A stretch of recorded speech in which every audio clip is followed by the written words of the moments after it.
Ketika nafas sebuah kota terganggu, ketika sepinya sebuah desa tersenduh, ketika mata memandang saling beradu, muncullah hati, muncullah watak, muncullah kesatria, pemuda jantan pelindung dan perkasa. Teater Sanggar Prativi bekerja sama dengan Sanggar Cerita dan PT Bayer Indonesia, produsen obat flu Revagan.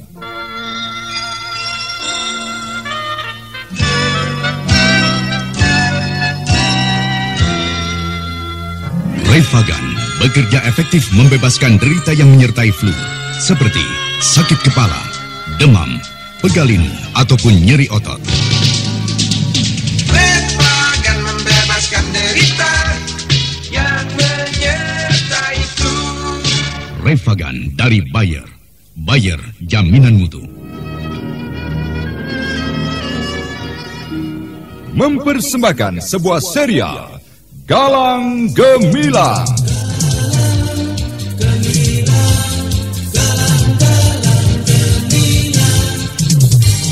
Galang Gemilang, sebuah serial yang didukung artis-artis terkenal Ferry Fadli, Ivone Rose, Chris Urspon, Neni Haryoko, Ana Sambayon, Bambang Jeger, Asti Swastra, Wenda S. Lubis, Edi Dosa, dan lain sebagainya.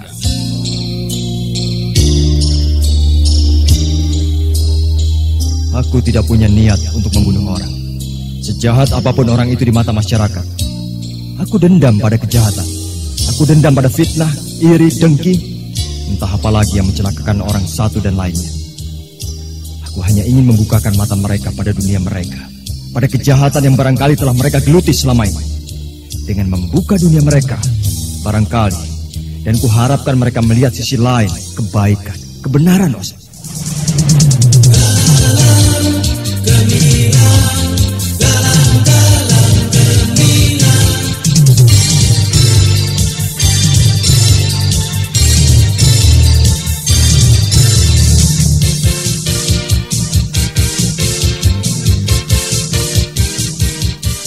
Dalam episode 83 menampilkan Potret Kaca-Kaca bagian ke-23 dengan judul Rentenir Desa. Naskah karya Jagat Hermanto. Dalam episode ini didukung oleh Eli Kuslia sebagai Mbok Sanem, Arya sebagai Pak Pujo, Hari Laksono sebagai Pak Murkono, Ana Rusli sebagai Bu Murkono, Anis Sujana sebagai Mbok Kerto, Benny sebagai Kimo, dan Elias pembawa cerita. Teknik dan montase Joko SP dengan sutradara Yodam Hardono. Selamat menikmati.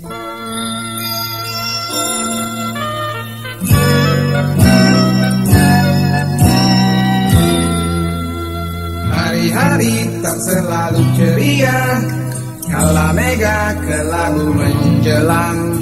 Ku dapat menyerang setiap saat, derita selalu menyertainya. Revagan bekerja efektif membebaskan derita yang menyertai flu, seperti sakit kepala, demam, pegalinu, ataupun nyeri otot. Revagan, Revagan, Revagan bekerja efektif membebaskan gejala flu. Revagan membebaskan derita yang menyertai flu. Revagan dari Bayer. Bayer, jaminan mutu.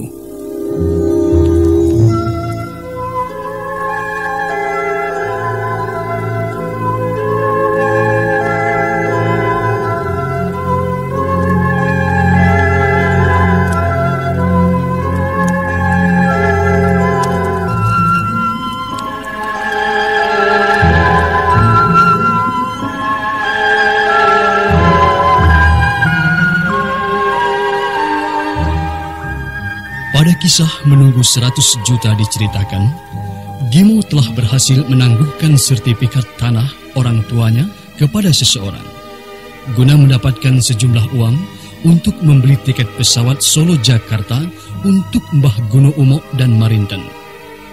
Gimo memang berambisi untuk mengejar uang sejumlah 100 juta rupiah itu. Begitu juga dua temannya, Doblang dan Jiwang. Maka keluarga Pak Pujo menjadi kebingungan ketika istrinya membuka almari dan melihat bahwa kertas banyak yang berantakan. Ada yang ia curigai dari keadaan almari itu.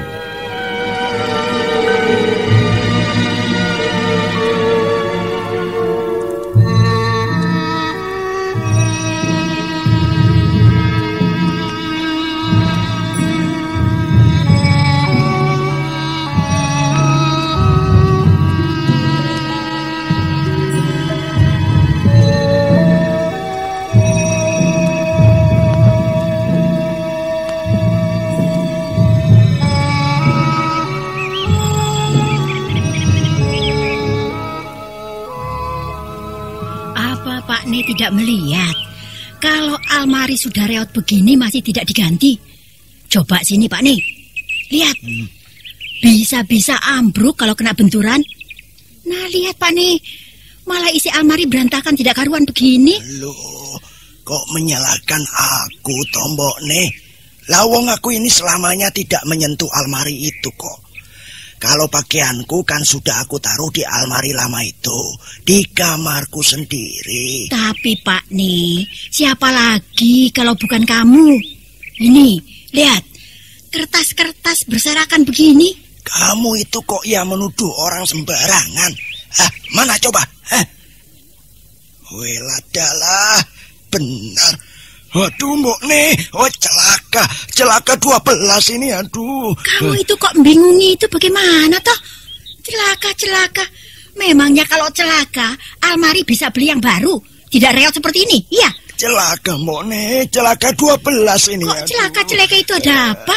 Sertifikat, Mbok nih. Sertifikat? Sertifikat apa? Pikuku? Iya, pikuku hilang, Bone. Hilang? Kok bisa hilang? Siapa yang ngambil? Salahnya kamu menaruh sembarangan. Pikuku itu kan penting. Kenapa seenaknya meletakkan barang itu? Ini jelas, Bone. Jelas ini. Siapa yang kau maksud, Pak nih? Ya jelas anakmu itu, Gemblung Gimo itu. Siapa lagi kalau bukan dia? Wah, trembelane tenan anak satu itu. Jangan gerusa-gerusu, Pak nih. Cari dulu. Mungkin terselip di tempat lain. Sudah aku cari di mana-mana tidak ada, Mbok nih. Semalam anak itu masuk kamar ini. Katanya mau mengantarkan Lek Bejo ke Mojogedang. Lah kok malah mengambil sertifikat. Dasar anak gemblung. Apa dia belum pulang, Mbok nih? Ya belum. Kemana toh perginya? Kemana lagi kalau tidak ke tempat dukun Gunomo itu? Mendengar namanya saja sudah menunjukkan kalau orang itu sudah sombong, banyak omong, pintar cerita. Kita harus cari anak itu, Mbone. Jangan-jangan Pikuku itu digadaikan, Mbone. Ya dicari dulu. Di mana Tole Gimo itu? Dicari ke tempat di mana biasanya. Semprul gendul itu memang malas kerja. Lawong sudah berkali-kali aku ingatkan, jangan mengurusi masalah tetek bengek yang namanya benda kuno Aji, yang katanya laku 100 juta itu. Tidak, Mbone. Pokoknya Pikuku itu harus ketemu. Hati-hati, Pak nih.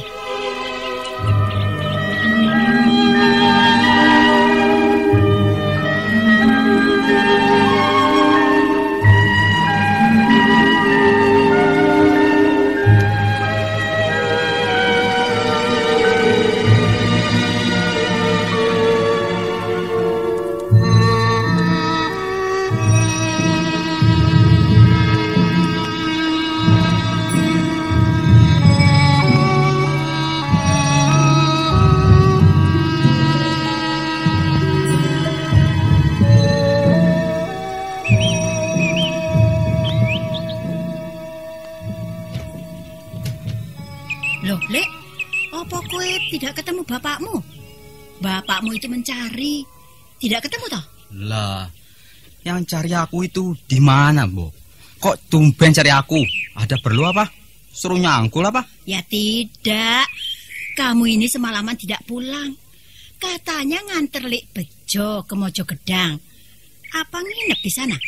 Nginep? Tidak. Ada apa toh, Mbok? Kok tidak biasanya? Sini kowe, Le. Mbok mau tanya sama kowe. Sepertinya penting banget, Mbok. Ada apa toh, Mbok? Mbok ini mau tanya. Jawab yang jujur.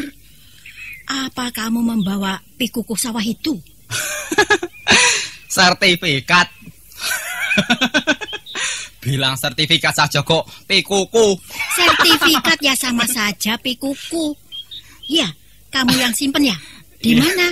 Ya, aku simpan di tempatnya Pak Murkono. Kok Simbok kaget? Kenapa sih? Jadi, pikuku atau sertifikat itu kok gadaikan di tempatnya rentenir itu toh, Le? Iya. Waduh. Kamu pasti nanti dapat marah besar sama pakmu. Wah. Kamu itu sudah besar kok ya tidak bisa berpikir. Kamu itu sudah gede. Mbok ya otakmu itu dipakai, Gimo. Kenapa kok gadaikan di tempatnya Pak Murkono, tukang rentenir itu? Dia itu tidak menolong. Iya, kelihatannya menolong, tapi menjerat leher orang. Sekarang harus kau ambil pikuku itu. Diambil? Memakai uang siapa, Mbok? Mbok, Simbo tenang saja. Pokoknya kurang dari 3 hari terhitung hari ini, sertifikat atau pikuku itu pasti kembali. Tenang sajalah. Kok bisa menjanjikan? Ya tenang, Mbok. Pokoknya sertifikat itu pasti kembali. Aku mau pergi lagi. Kamu itu mau kemana lagi? Mau ngurus benda sekelingking itu lagi apa? Waduh, Le, ya sudah.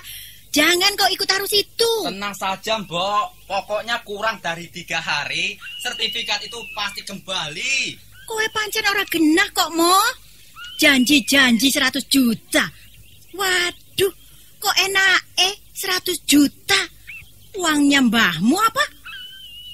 Jadi, pikuku itu digadaikan di tempatnya rentenir itu. Wah, payah Gimo itu.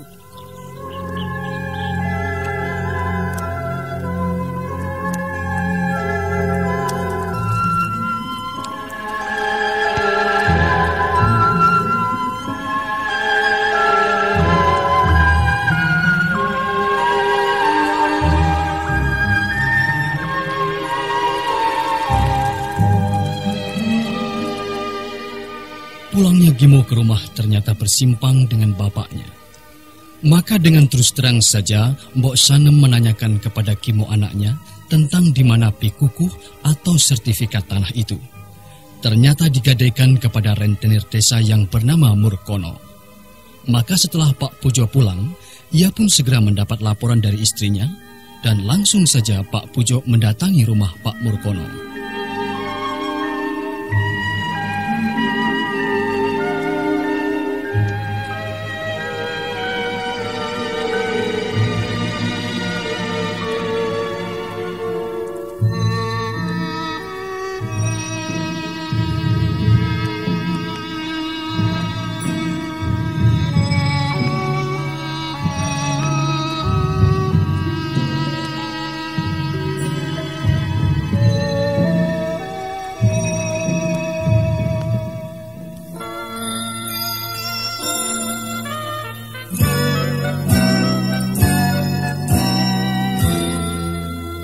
Hari-hari tak selalu ceria, kala mega ke lagu menjelang.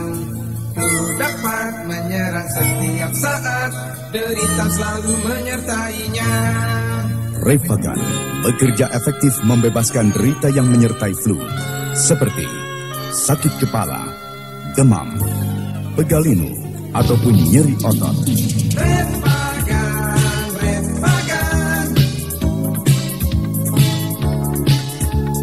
Refagan bekerja efektif, membebaskan gejala flu. Refagan membebaskan derita yang menyertai flu. Refagan dari Bayer. Bayer, jaminan mutu.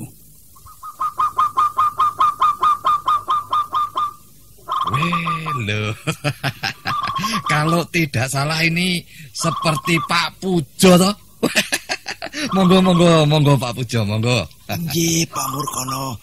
Terima kasih. Wah, ini Janur Gunung ada kepentingan apa? Kok kelihatannya keroyo-royo? Ada perlu apa? Ini Pak Pujo. Apakah benar anak saya yang bernama Gimo menggadaikan pikuku di sini? Benar ya? Gimo? Sebentar Pak Pujo. Bune. Ya, sebentar. Sebentar ya Pak Pujo.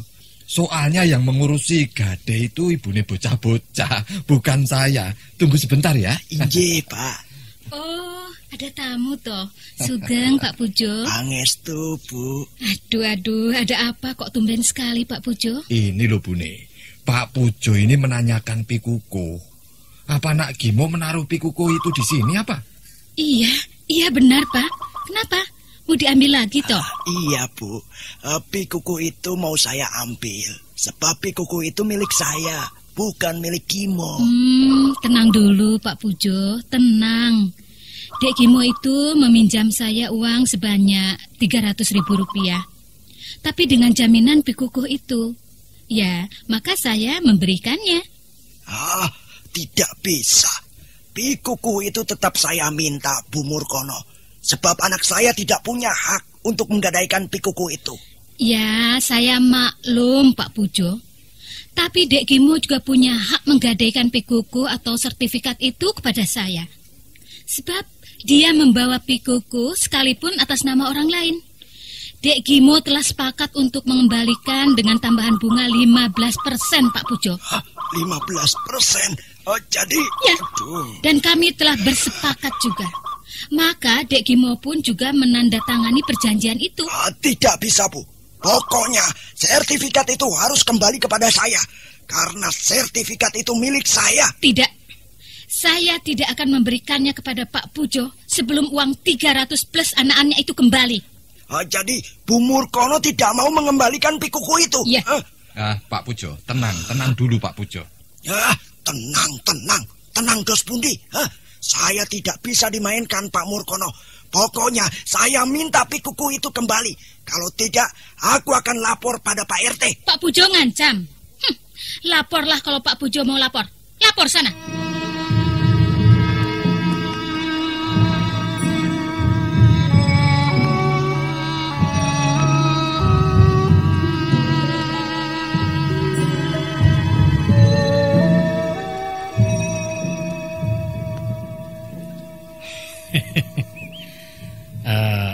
Penjenengan itu juga salah toh Pak Pujo. Loh, kok saya yang disalahkan toh Pak RT? Saya kan tidak bersalah. Justru yang bersalah itu kan Bu Murkono. Dia itu sebagai rentenir desa. Dan sekarang malah mau menerima pikuku tanah yang dibawa anak saya Gimo itu. Begini loh Pak Pujo. Pikuku atau sertifikat itu memang bisa saja digadaikan kepada orang lain. Sekalipun itu pembawanya bukan pemilik sertifikat itu, Pak Pujo. Sebentar. Lalu berapa rupiah yang dipinjam putra Pak Pujo itu? Katanya 300.000, Pak. Itu masih ditambah 15% untuk pengembaliannya. Apa itu tidak membuat saya repot? Lalu dari mana orang seperti saya ini bisa mencari uang sebanyak itu, Pak? Oh, jadi putra Pak Pujo itu yang menggadaikan pikukuh itu kepada Bu Murkono itu? Iya, Pak. Dan nanti untuk pengembaliannya ditambah 15%, begitu? Benar, Pak. Ya, saya maklum Pak Pujo. Mencari uang 300.000 itu memang tidak gampang. Apalagi masih harus ditambah beban 15% segala. Wah, itu tidak menolong, tapi malah mentung. Istilahnya nulung mentung. Ya mungkin cara yang diambil oleh putra bapak itu tepat, tapi ya tidak pada tempatnya. Apalagi bapak tadi menceritakan kalau uang itu untuk mengurus apa tadi itu, Pak? Benda kuno Aji Cupumani Rojo Brono. Ya itu. Sebenarnya orang seperti Bu Murkono itu tidak dibenarkan oleh masyarakat. Ya, Ada juga yang senang dengan pertolongan Bu Murkono. Kata menterengnya itu spekulasi. Nah, biasanya hal semacam itulah kesempatan yang bagus untuk Bu Murkono dan pelakunya itu, Pak. Seperti halnya putra Bapak sendiri. Oh, tapi Pak RT. Kenapa? Yang penting sertifikat milik saya itu kembali. Oh, sabar dulu, Pak. Masalahnya memang susah-susah gampang ini. Apalagi kita ini hidup di pedesaan yang penuh dengan tenggang rasa, tepo seliro, dan nilai persaudaraan. Semuanya bisa dirembuk. Kalau begitu, untuk merampungkan, biar Bu Murkono datang kemari, biar dipanggil anak saya. Bu Narti, tolong panggil Bu Murkono. Disuwun rawuh rene, yang sopan ya.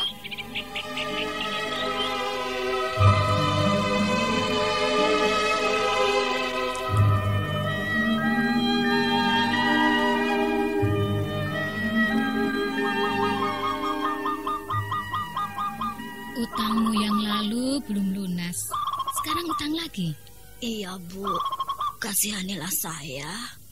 Anak saya itu banyak dan tidak punya suami lagi. Pokoknya untuk minggu depan akan saya bayar uang pangkalnya, Bu. Jadi sekarang kau minta berapa lagi? 20.000 saja, Bu. Sudah cukup? Sudah. Tapi ingat, Bu ya, minggu depan harus disaur. Nih, sekarang 20.000 rupiah. Jadi bunga hutang yang lalu menjadi 23.000. Dan tambah lagi sekarang 20.000 ya. Jadi semuanya 46.000, masih ditambah lagi bunga berbunga. Tambah 3.000 lagi. Loh, kok jadi banyak sekali, Bu? Iya, jadi semuanya 46.000. 40.000 jadi 46.000. Masih nunggu apa lagi? Hah? Apa kurang jelas? Sudah, Bu Murkono. Saya terima kasih sekali atas hutangan ini. Semoga saya segera bisa bayar. Saya permisi, Bu Mur. Mari, Mbok.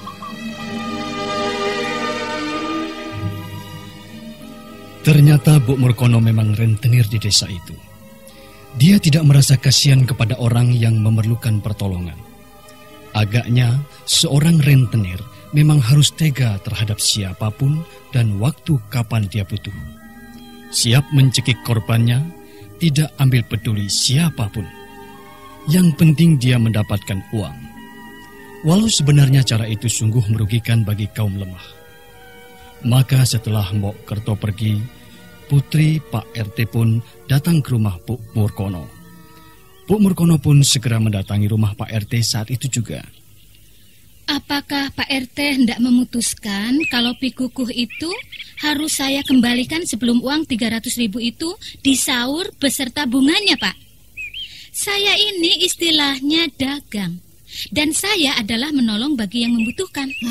Menolong? Menolong apa mentung? Banyak sudah orang yang Bu Murkono tolong. Tapi kenyataannya malah menjerat leher yang ditolong karena bunganya. Karena Bu Murkono rentenir, tukang renten. Tapi dia yang butuh kok. Dan aku meladeninya. Aku tidak memaksa. Itu renten-rentenku sendiri, Pak Pujo. Tenang, tenang Bu Murkono dan Pak Pujo. Tempat ini bukan untuk adu saling mencari kebenarannya sendiri. Baik Bu Murkono tertuduh sebagai rentenir atau... Kenyataannya dia itu kan tukang renten, Pak. Pak Pujo terus menuding aku kalau aku ini tukang renten? Kenyataannya begitu kok. Maaf, ini rumahku, bukan tempat adu argumentasi. Bukan. Tapi tempat ini untuk rembuk, membicarakan masalah sosial. Nah, saya mohon atas kesadaran Bu Murkono dan Pak Pujo. Bagaimana Bu Murkono, Pak Pujo? Ya, tapi jangan singgung masalah pekerjaanku, Pak RT. Aku tidak suka sikap Pak Pujo itu. Ya, baik. Sekarang begini loh, Bu Murkono. Masalah pikuku yang ada di tempat Bu Murkono itu memang milik Pak Pujo, yang mana telah digadaikan oleh putra Pak Pujo bernama Dek Gimo. Sekarang yang dimaksudkan Pak Pujo untuk mengambil pikuku itu. Tidak bisa, Pak. Loh, tunggu dulu toh. Sekarang yang penting hasil musyawarah. Bagaimana kalau Pak Pujo mengambil pikukuh atau sertifikat itu tanpa bunga nantinya? Dan saya kira, maaf, bunga yang diadakan oleh Bu Murkono memang sangat tinggi. Jadi ya maaf saja, banyak orang menyebut Bu Murkono itu rentenir. Ini sekali lagi loh ya, maaf Bu Murkono, padahal yang namanya rentenir itu sebenarnya dibenci.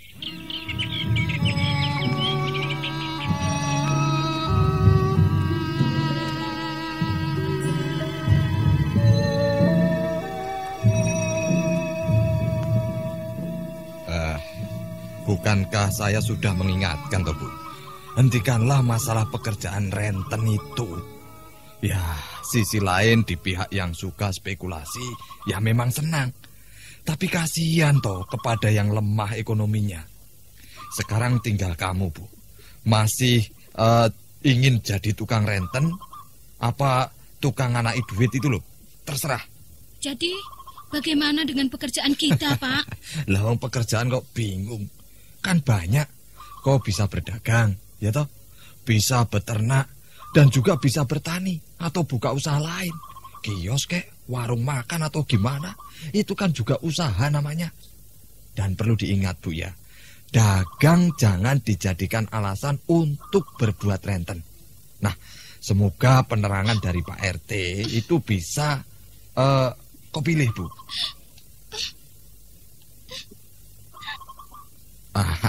Itu lebih bagus bagimu.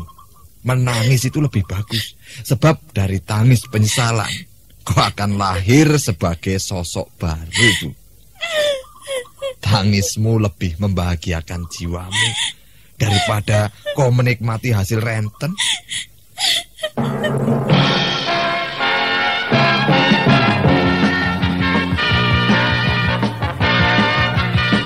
Mulailah hari Anda dengan penuh semangat.